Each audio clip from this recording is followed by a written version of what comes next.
Lee, it's 2026, baby. How you feeling? I'm feeling good. How are you? I'm doing good. What you got? What you got on the horizon for this new year? Oh man. Tour in the summer. Uh tour in the summer and then the typical grind. There's nothing Yeah. crazy. I got a couple kind of one-off uh kind of shows slash like partnership things that I'm working on, but none of them are like set in stone yet. Yeah. But yeah, that's it, man. How about you? Same, dude. Tour is looming. What's going to be same? What's going to be different about this tour from last time? Well, that's a good question. It's mostly the same cities. It's a lot of the same cities, so that'll be kind of the same. And then I don't know. I mean, we were just talking about having our first kind of meeting of prepping all the what songs we're gonna play, what kind of like little stunts and bits we're gonna do. I feel like we're gonna go harder in the audience contribution to the music realm, like whether it's having people come up on stage and sing, like fully sing with us, or sampling people's voices, maybe even like some true kind of improvised moments where we take somebody's contributions and make something out of it. But yeah, I mean, it's all up in the air, but I definitely want to go harder in that way. Can you describe what the audience participation piece looked like from our last tour for the people? Yeah. Which one are you thinking of? That would have been the like play the blue keys, play the red keys. Oh yeah. So yeah, that's the easiest one, which we're gonna try to implement some more complicated ones, but yeah, you have two chords on a keyboard painted blue and painted red, and then you just teach somebody the chord progression for a 2-chord song, and they get to be pause. See, you're describing it like you're on stage and you have all this in your head. So here's what would happen. We would be getting ready to play a new song, and you would ask for volunteers from the audience, right? And by, we were just getting ready to play a song. You would ask for someone to come up on stage. And it wasn't until they were on stage that you told them that they were going to play piano for a new song, whether or not they knew how to play piano in the first place. Yes. Which for us is like, we're musicians on stage. This is all stuff that is normal for us. But for someone who's just volunteered to be on stage, right, having it told to you once you're on stage that you're going to be playing with the band an instrument you've never played before is crazy. So how what was that like, negotiating that with like a non-musician on stage? Oh, well, it's such an elementary task in the grand scope of playing music. And right. I think before we ever did it in front of an audience, it was like, maybe just 1, 2, 3 blue keys, 1, 2, 3 red keys is too complex for someone who's never played piano. But, I had done it out on the street a few times, and I had seen people kind of get it pretty quickly. So I had somewhat of an expectation, but it's a little different when you're in front of like 500 people. But everybody did great. And because we had 24 shows, so we had 24 audience members all play the keyboard. And I mean, there was 1 or 2 that were like really struggling to keep the rhythm because you teach them the progression and then the whole band comes in and then the whole song starts playing and I'm singing. I'm no longer kind of directing, their chord changes. But if I could really see them like getting lost, I would just take my hand and like play the blue keys and play the red keys, and they would kind of grasp the rhythm again, and it would kind of get them back on track. So, yeah, and from our perspective, it was really fun because maybe it sounds to someone listening like that person had to play like piano in front of a whole group of people by themselves, and it was like weird and scary. But really, by the time they start playing, the whole band is playing with them, and then they just kind of bop along and jam with us for the rest of the song. Yeah. Which was really fun. It was really fun. Oh yeah. And the whole idea with a lot of the bits for the tour is we're trying to take the stunts and the concepts of my videos that I do out on the street at the park or on the sidewalk and bring them into a show. And it's hard because when I'm out on the street, people just are just walking by. And so I don't have to invite them over. They just see me and just walk up. On a stage, it's different because we have to kind of initiate, like explain to the rest of the audience what's going on and kind of, ask someone to come on stage. And even though it's a little different, ultimately I was trying to capture what so many people said in the comments to a lot of these videos, which is that, wow, this unsuspecting stranger got to experience the magic of jamming and like being in a musical moment. And I don't know, that was powerful for me to see people take that away from the video. I was like, yes, that's what I want this video to do. And that's what I want to do for people. And it definitely felt like a lot of the people that played with us on stage got to feel just that like magic energy of truly jamming with the band. So I think it was an A+. When you think of just the lifestyle of being on tour, whatever that means, being in a van, being in hotels, being in backstage, is that something that as you think about that in the future, you get excited about, or does it feel like a big burden coming your way? It breathes hot, fiery life into my soul. I think. Okay, so we'll put that in the you're excited about it category then. Yes. Yeah, I'm super duper extroverted. So like being in a new place every day, like a new city, seeing new people, meeting tons of people, performing, it all just lights me on fire in the best way. And yeah, I mean, it's I was just talking to my wife about this last night. I obviously have to balance it with having 2 kids and having to be away from them. And that's really hard, but I also can't twist the truth and say that I don't look forward to it. Right. I love it. I love it so much. And, I'm really the only one in the equation that just gets the best of all worlds. I'm just the luckiest guy alive because I just get to come home and then be with my family and like have this beautiful little life in our neighborhood, and then I get to go out and do this crazy, awesome thing. So yeah, I'm really lucky. So dude, I was hanging with my family over the holiday break, and I was made hip to some pop culture drama intrigue that I was not familiar with by one of my cousins. And she was telling me about the Benson Boone kind of Harry Styles dynamic happening right now. Are you familiar with that? They have like a beef? I don't think it's a beef. Well, let me ask you this first. How much do you know? How much do you listen to Benson Boone? I mean, I know his hits for sure. I know his like beautiful things that I got. And I know Moonbeam Ice Cream, blue jeans. I know what do you think about him? How do you feel about his music? Are you a fan? Yeah, I would say so. I know he gets a lot of hate, which... Does he? Yes, he gets a lot of hate. What for?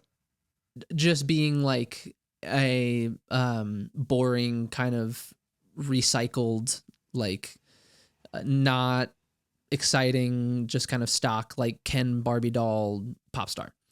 Okay. Which almost pretty much never... I'm always deeply saddened when people get hate, regardless of who it is, because I've been there and it's super hard. So I don't agree with that at all. But it's like, I'm not gonna say that his music is like boundary pushing or shifting the landscape of music in any way. But I don't know.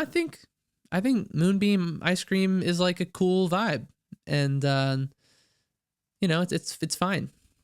It's good.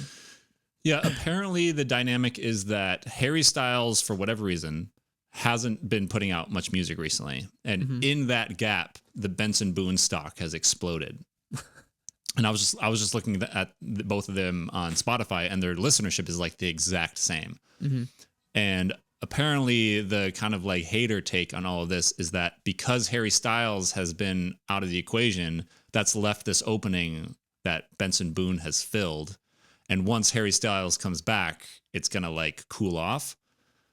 And so I was listening today. I was listening back and forth just from a pure musical perspective, because there's so much tied into like what a star or, you know, what a pop culture icon is. Just from a music perspective, I was listening back to the, you know, back and forth. Mm-hmm. And one, it really made me appreciate how special I think Harry Styles is. Especially in this landscape that we've talked a little bit about, which is, you know, the Taylor Swifts of the world, the Benson Boones of the world, the artists whose, you know, vision and personal voice maybe isn't all that daring or dangerous. Right.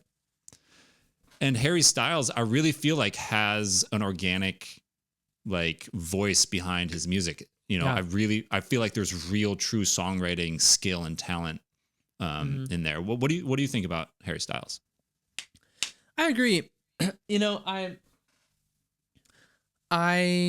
there have been a few songs that I can remember where I heard it and I didn't know it was Harry Styles, and I was like, this is so mid. Like, why is this, you know, number 2 on the Billboard 100? Like that song Golden, You're So Golden. Yeah. I just thought it was like an alternative rock, like pop band. Anyway, and then I learned it was Harry Styles, and then, you know, I kind of just lived in the world for the next 2 months, and that song was like in the zeitgeist, and I came across it, and I ended up becoming a huge fan of that song, and so much of it was because it was Harry Styles singing it. And I don't know, there's something about that song feeling not super polished pop star, but it's being sung by a full-blown pop star that goes to the Met Gala and like wears a dress, you know, and he's like, he's got this like really cool personality that all of a sudden the song just came to life and I saw it in a totally different way. So yeah, it's so funny because I feel like an artist's genuine personality is inseparable from the kind of signature that they leave in their music, and that kind of daring or distinct quality can only come when the artist just has a daring and distinct personality. And so it all is just fused together, and his image and his music you know, I experienced that for myself. But then on the flip side, you also have songs like Music for a Sushi Restaurant, which is so just, regardless of who made that song, it's so unique and so one of a kind. So yeah, I love the dude. I think he's great.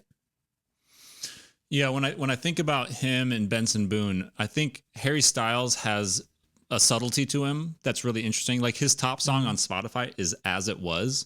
Oh, that's which is like kind of a chill song. Right.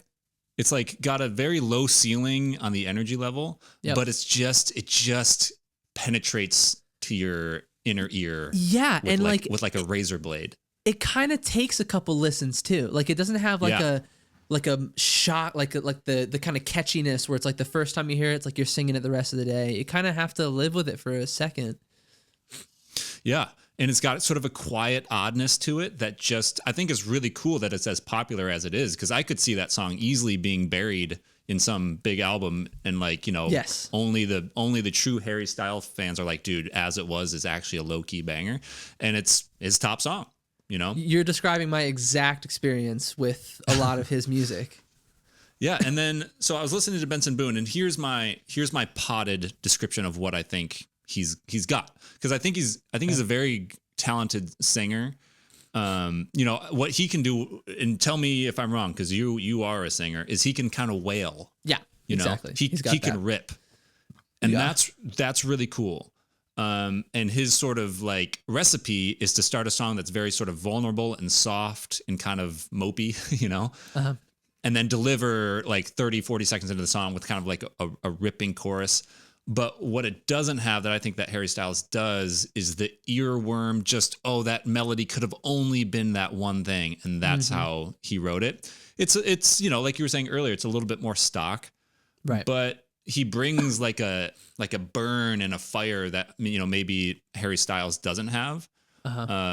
So I feel like one is kind of an energy level. Like Benson Boone is a fountain of a particular energy, and Harry Styles is like he's a skilled craftsman who's presented this like bespoke version of his musical output. And for Harry Styles fans, he's been gone and out of the scene, and suddenly Benson Boone is there, and they're not getting what they got out of him. Maybe that's why there's this kind of like antagonism, which is just part of internet culture. But yeah, well, the other side of it is Benson Boone is pretty new. He popped off maybe 3 years ago. Yeah, he was a big TikTok star. That's where he got his start. I didn't know that. Oh yeah, he did these because he's like an acrobat. He can do like crazy backflips and stuff. I don't know if you know that about him. That's like a big part of his. He's an athlete. I've watched his music videos. He's built like an athlete.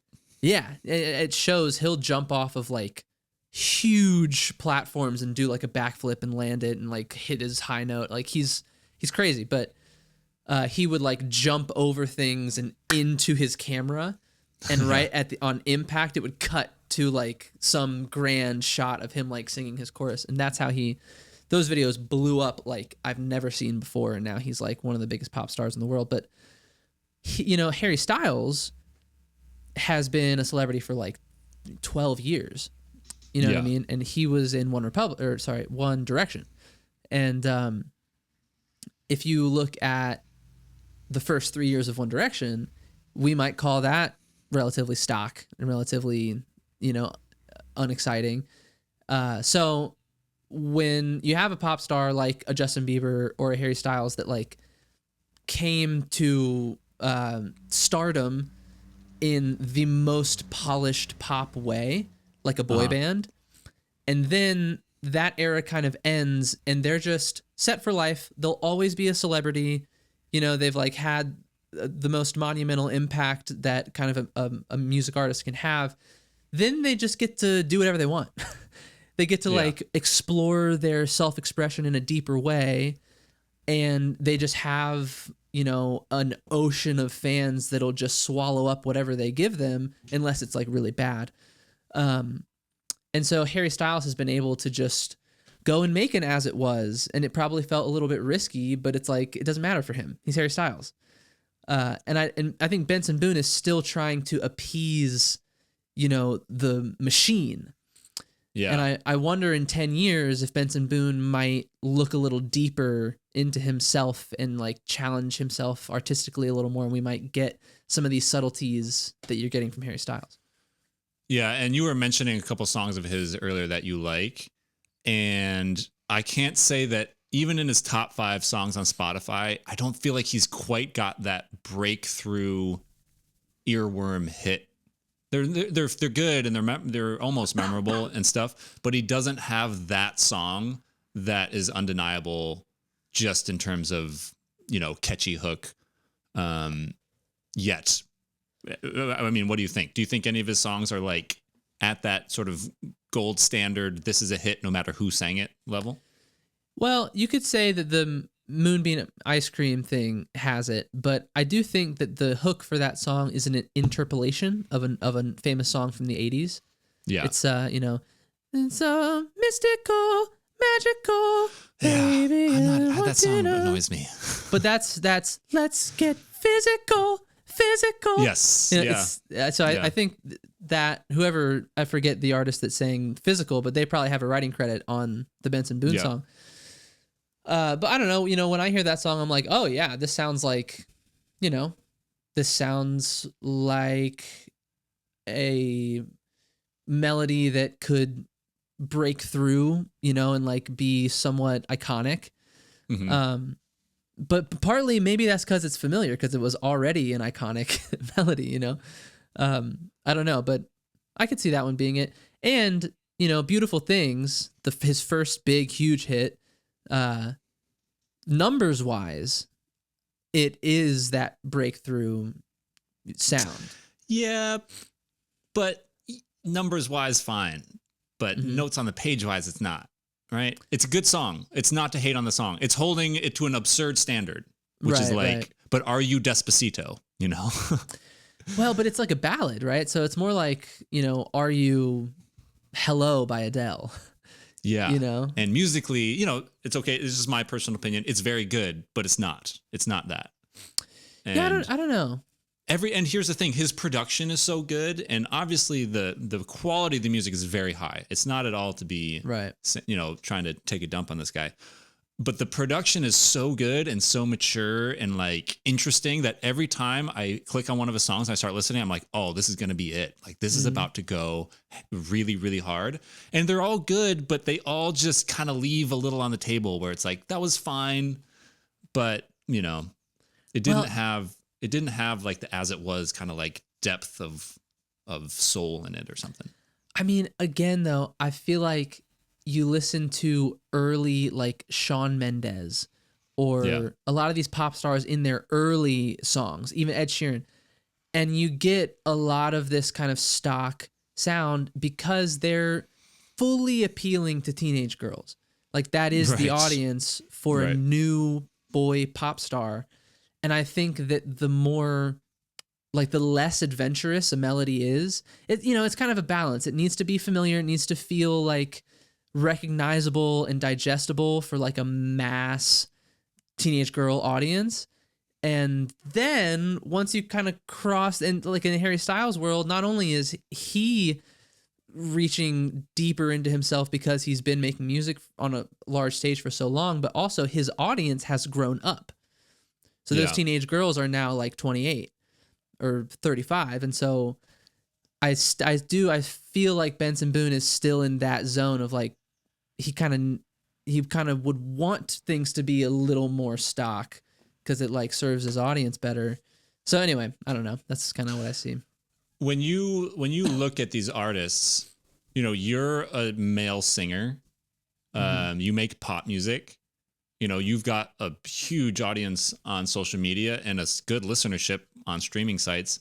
But we're like an independent band, right? We're still just doing it ourselves. Yeah. When you see these artists who are, on labels and all that stuff, just in terms of how they've crafted their personality and their image and their style, do you try to pull things from them? Do you look at them like I would look at like my favorite guitar players or my favorite drummers of, oh, let me steal that little thing, or let me learn this little lick that they do that I could incorporate into my playing?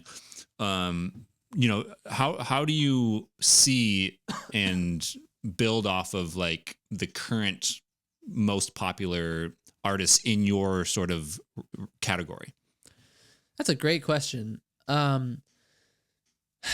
I think an artist like that and an artist like me, we have to approach things so differently because I am like a business owner. And so I have several different facets of my business and they all kind of tie together. We have our videos, which tie in with our songs. They're kind of like a package deal. And a label artist has so many people kind of pulling strings behind the curtain that just don't involve them that I mean, I don't know. I've never been in a deal, so I don't know what conversations look like between like the A&Rs and the record executives and the artists, whether it's like, hey, we want you to write in this style, or we want you to kind of, topically write about this thing or that thing, or like keep in mind that your audience is this age group. Or I don't know if those things happen. But like for me, I am direct to consumer. It goes straight from my brain into either a song or a video or a tour, and then straight to the audience.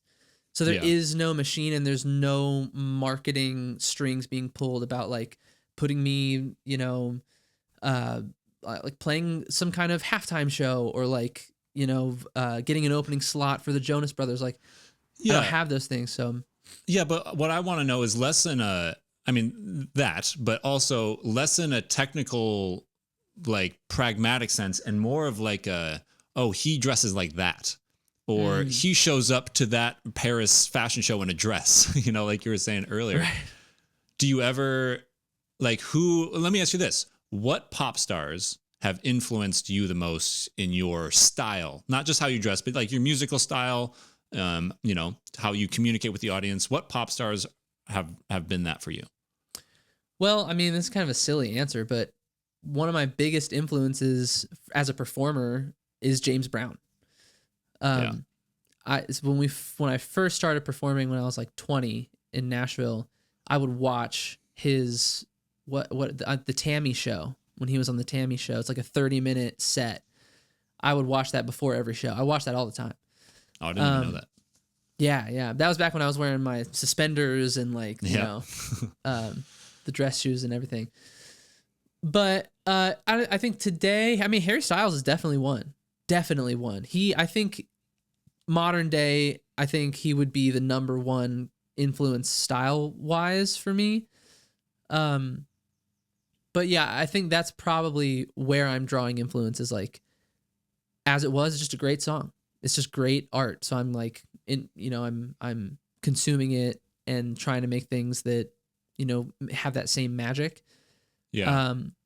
But it's like, I think that artists go through this thing where it's like huge mass success. You're very digestible. And then, like I said, you get over the hump where you're like, okay, this guy's a forever celebrity. And then you get to really kind of be more mysterious and do things like go to the Met Gala dressed in the crazy thing, or like release songs that are like much more complex and kind of less digestible. And your audience just cares so much because they're so bought in. Like you're set for life from an audience perspective. And I am not over that hump. So I can't like do things like that and expect anybody to care. Right. Yeah. But I would love to go someday. Go ahead. Oh, and I was just said like it would be fun to do that someday. But I think we would have to have like a Billboard charting album for a long time, and then you kind of get to that point. Yeah, it's interesting to hear you talk about James Brown because I remember that being a big influence when we were just starting out, but I think I've kind of forgotten a little bit. And when I think back to us playing shows in Nashville, I'm very self-critical, and we get done with these shows and I'd feel like, yeah, we played fine, but we didn't just like do anything crazy or anything like that. And people would talk about how engaging you are as a singer to me. Mm-hmm. And like a stage presence. And I'd be like, yeah, he's great. But, for me, we needed to be like virtuosos on every player had to be a virtuoso for it to be like a good show. Right. And I think the James Brown influence, what it did for you and our band and our stage presence is it gave you a sense of confidence and control, even if we didn't feel that like in our hearts. You know what I mean? Like if you idolize James Brown and you study his stage presence, that means and you embody it somehow, that means you walk out onto a stage and you command it without question, right? Yeah, right. Like I can't think of anyone else who had complete ownership and confidence and I think what that does is it gives the audience the permission to relax. Yeah, because totally. They are saying I'm in control. Nothing's going to go wrong. Even if it goes wrong, that's just part of my show. Right. And I think what I was hearing back from people in those early shows was that when your stage presence, and it sounds to me like as a result of kind of your influences at the time, allowed them to just enjoy a show and not worry about, is this going to be good?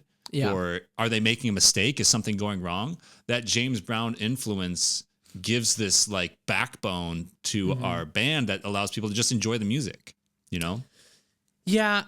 I mean, I think that I was using it to compensate for a lot of the things that you just mentioned in the beginning.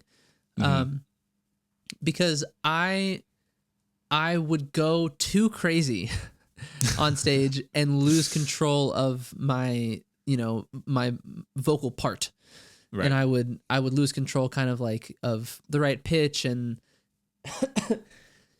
I think that when you're in the crowd and you're not musical and you don't really know this artist and they're going crazy, a lot of those musical imperfections can kind of pass you by, and that's great. But I think having matured, I've tried to integrate that same level of like Tasmanian devil vibe with like enough control musically to actually like, someone can record the sound of this show and it would still be pleasing. Yeah. And that's been hard, but I think that it was crucial, because I look back on our shows in Nashville and I can see why people would say those things, because it was probably really exciting to watch somebody like go wild like I would. Yeah. But I would never say that I was like necessarily happy with or like proud of those performances top to bottom, Yeah, and I think you're right in that it was kind of a bridge. It was a bridge that got us from a place of inner insecurity to a place where that's just kind of a part of your character on stage now, is to run around, and sometimes you do like emote like crazy, but we've just kind of learned how to like focus that into the right times. Exactly. And like when I go see shows, there's a lot of different onstage characters you can experience. Like one is the kind of shy, apologetic, like, and I feel like that works for a very narrow range of people. Yeah. And there's a few people who can do that really well. But if you're at a show and you're not all the way bought in, like this is my favorite artist, and the person's kind of being shy, apologetic, it can lose me really quick, or like it can be kind of frustrating as an audience member. And because I feel so self-critical of my own playing and our band and all that stuff, I'm now looking back on it very grateful that we've had that kind of like, just if we go a little crazy, so be it. I think that's really helped a lot just in terms of handling having a lot of people watching you all at once. Yeah, and it's interesting too, because I think part of the maturing process for me has been, and it really wasn't intentional, but with the different types of content that I've made over the past 4 years, I feel like there's emerged kind of two versions of Fulton Lee, like two kind of the Jekyll and Hyde of the brand. And one is this very sincere, very like human to human, like empathetic and caring person and artist. And these are like our, sit here if you had a bad day, close to the edge, all right, songs like that.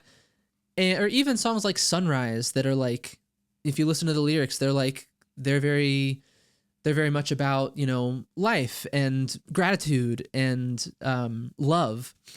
And that has been, I don't know, I think there came a point where I started writing more literally. I started just taking points and messages and like things that I wanted to say to the world and just writing them very directly, instead of kind of trying to dress them up poetically and like make it sound cool. I just wrote them. You could just read it and it would make sense, and you wouldn't have to kind of feel like it's like some like poetic thing. And so out of that emerged this part of my brand, which is very antithetical to like the James Brown thing.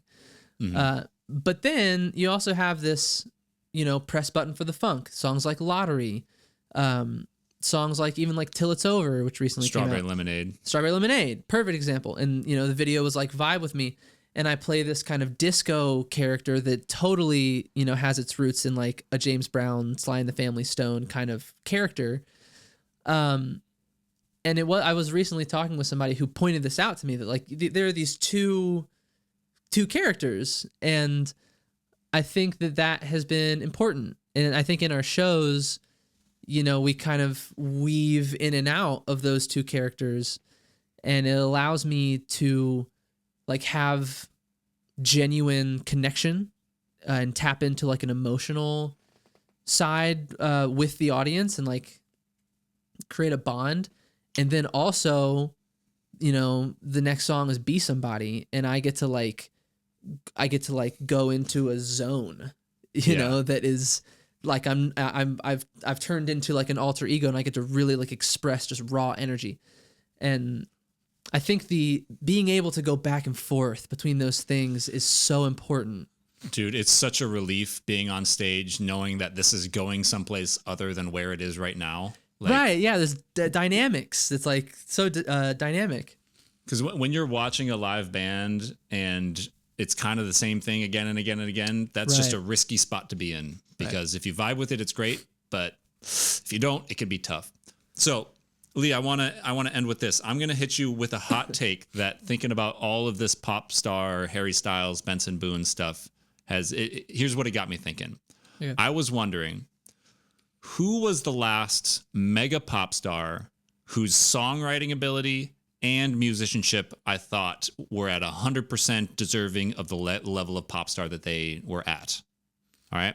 Mm-hmm. You want to know who it is? Oh, this is you. Okay, tell me. Well, first, I want you to think of someone. I bet we're going to think of the same person. And this is pop star. Pop star, just right down the middle. Whose songwriting and brand, you said? And musicianship, just like, you know how, you know, with like Taylor Swift, I can be like, yeah, but the songs are just kind of blech or whatever. Right. Or, you know, you can always kind of chip away at someone. Who is the last untouchable, you can't hate? Well, there's probably someone I'm not thinking of, but I do have someone in mind. So we'll see. All right, I'm gonna tell you mine first. All right. Okay. Bruno Mars. Oh, yeah. Oh, yeah. That wasn't who I was thinking of, but that is the person I wasn't. That's the person that I was trying to find. Who are you thinking of? Lady Gaga. Yep. She was the next one. She was like one generation earlier. Right. But how is it that Bruno Mars has kind of disappeared? Do we know what's going on with him? He's about to drop a solo album this year. Is he really? Yeah. Oh my God. He just tweeted it like last week. That's crazy. And I'm assuming it's not Silk Sonic? No, it's his first solo Bruno Mars album in a decade. Whoa. I know. Dude, that's going to be wild. What if that comes out while we're on the road? That'd be sick. Oh my God. I'd be cranking that joint.